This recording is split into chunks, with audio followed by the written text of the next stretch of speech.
तो स्टार्टिंग वहीं से होती है जब शानी की असिस्टेंट उसे बताती है कि सेजन ने उसके साथ काम करने से मना कर दिया है आने वाली फिल्म में। और ये सुनकर शानी को बहुत गुस्सा आता है क्योंकि जो शानी ने है ना हमारी हीरोइन को बुला किया था, इसीलिए सेजन ने मना किया था। अब शानी सोचती है कि उसे कुछ ना कुछ तो इसका करना ही पड़ेगा। इधर हमारी जो हीरोइन होती है वो एक मॉल में होती है और तभी उसके भाई और उसकी मम्मी उसके पास पहुंच जाती हैं और कहने लगती हैं कि हमें पैसे दो, हमें पैसे दो। वो उन्हें समझाने की कोशिश करती है कि उसके पास कोई खास पैसे है ही नहीं है, वो खुद ही सिक्योरिटी गार्ड का काम करती है तो पैसे कहाँ से दे दे। लेकिन उसकी माँ और भाई सुनने को तैयार ही नहीं थे। वो उससे कहते हैं कि अच्छा अब तो तुम उसकी जो वो सुपरस्टार थी उसकी गर्लफ्रेंड बन गई हो, तुम्हारे पास पैसे नहीं है, तुम झूठ क्यों बोल रही हो।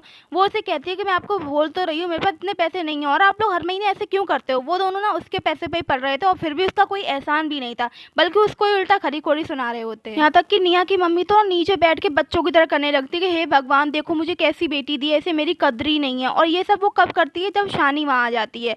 वो सब कुछ ये नाटक कर रही होती है और शानी जब कहती है कि ठीक है अब उठ जाओ, यानी वो ये सब कुछ ना शानी के कहने पे कर रही होती है। वो खुद भी कहती है अरे बेटा मैं क्या करूं, इसने मुझसे कहा था ये मुझे 5 मिलियन देगी ये सब नाटक करने के, इसीलिए मैंने ये सब किया। और वो उससे शानी से पैसे लेके खुद तो दोनों माँ बेटे चले जाते हैं और निया को वहाँ फंसा जाते हैं।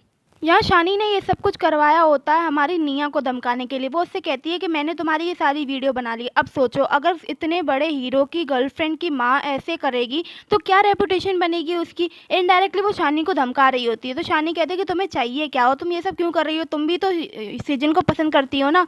तो वो बोलती पसंद तो मैं करती हूँ लेकिन तुम्हारी वजह से सृजन मेरे साथ कोई काम नहीं करना चाहता है। अब तुम एक काम करो, ये देखो मैं तुम्हें दुगना पैसा दूंगी और सृजन की लाइफ से ना आउट हो जाओ, कभी उसको देख मत जाना, वरना तो तुम्हें पता ही है मैं क्या करूंगी। शानी को भी ये डील्स कहीं ना कहीं सही लग रही होती है क्योंकि वो ये सब पैसों के लिए आई थी और उसे 2 महीने तो होने जा ही रहे थे इस समय। और इसके बाद है ना सृजन की जो रेपुटेशन थी उस पर भी कोई आँच नहीं आएगी, इसलिए निया शानी से कह देती है कि ठीक है, वो उसकी बात मान जाएगी और वहाँ से चली जाएगी। निया अपना सारा सामान पैक करके वहाँ से जा रही होती है। ऑल्दो उसे बुरा लग रहा होता है, इसे वो फोटोज देखकर याद कर रही होती है अपने मूवमेंट, पर उसे अपनी ये डील सही लग रही थी इसीलिए वो वहाँ से चली जाती है। इधर निया के जाने के बाद सृजन बहुत ही ज़्यादा परेशान हो गया था। वो अपने सेक्रेटरी से कहता है निया का कैसे भी पता लगवाने के लिए, क्योंकि ना तो वो फ़ोन उठा रही थी और ना उसका कोई भी लोकेशन का पता चल रहा था। और वो दोनों जा ही रहे थे उसे ढूंढने के लिए, लेकिन तभी कंपनी का मैनेजर आता और वो कहता है कि उन्हें निया को ढूंढने की कोई ज़रूरत नहीं है, वैसे भी कॉन्ट्रैक्ट 1 महीने बाद ख़त्म होने वाला था और उससे पहले ही हमें एक फ़िल्म का ऑफर आया और वो फिल्म किसी और के साथ नहीं शानी के साथ है। जिस पे ना सृजन को मना कर देता है कि उसे निया को ढूंढना है चाहे कुछ भी हो जाए और वो ये काम नहीं करेगा। लेकिन वो मैनेजर से कहता है कि तुम्हें किसने बोला कि तुम करोगे कि नहीं करोगे, तुम्हें मेरे अकॉर्डिंग चलना पड़ेगा क्योंकि ये कंपनी मेरी है। यहाँ तक कि वो उसे ये भी कहता है कि आज दोपहर में एक फिल्म फेस्टिवल हो रहा है, वहाँ पर तुम्हें जाना है और अपनी प्रेजेंस शो करनी है। हमारे सृजन के पास कोई और रास्ता नहीं बचा था, इसीलिए वो भी चुपचाप मान जाता है। इधर शानी मस्त अपने रूम पर होती है, तभी उसे उसके दोस्त का कॉल आता है जो कहती है कि वो आज एक ब्लाइंड डेट पे जा रही है, इसीलिए उसकी जगह उस फिल्म फेस्टिवल में वो चली जाए। और ऐसा कहकर वो उसे पैसे भी ट्रांसफर कर देती है। तो शानी भैया तैयार होकर पहुंच जाती है फिल्म फेस्टिवल में। बिल्कुल पहचान में नहीं आ रही थी क्योंकि वो हमेशा क्यूट क्यूट कपड़े पहनती है, आज उसने कुछ अलग सा पहना हुआ था।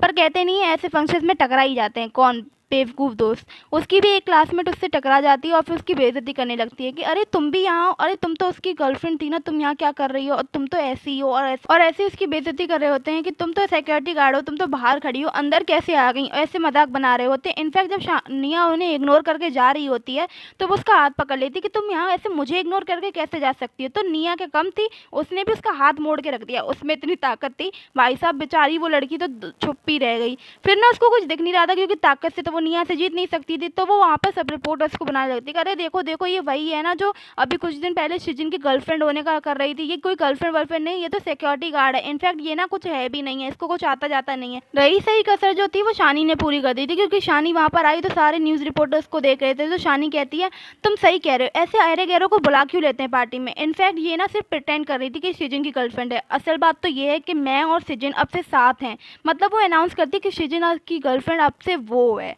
ये सुनने के बाद तो ना भैया निया के ऊपर सारे रिपोर्टर्स टूट पड़ते हैं कि आप बताइए ऐसा क्यों है, या मतलब ऐसे करके बहुत सारे सवाल पूछ रहे होते हैं। और इनफैक्ट जो वो लड़की थी ना वो निया जब नीचे गिर जाती है तो उसकी ड्रेस पर पैर रख देती है जिसकी वजह से उसकी ड्रेस भी फट जाती है। मतलब वो सोच रही होती है निया कि अब इससे बुरा क्या ही होगा उसके साथ में, पर वो जानती नहीं है ना कि वो इस ड्रामा की हीरोइन है, तो हीरोइन को बचाने के लिए हीरो तो आएगा ही ना। तो तभी वहाँ पर आ जाता है सृजन और सृजन एक हीरोइक सी एंट्री मारता है अपनी गर्लफ्रेंड के लिए, अपनी बेबी गर्ल के लिए।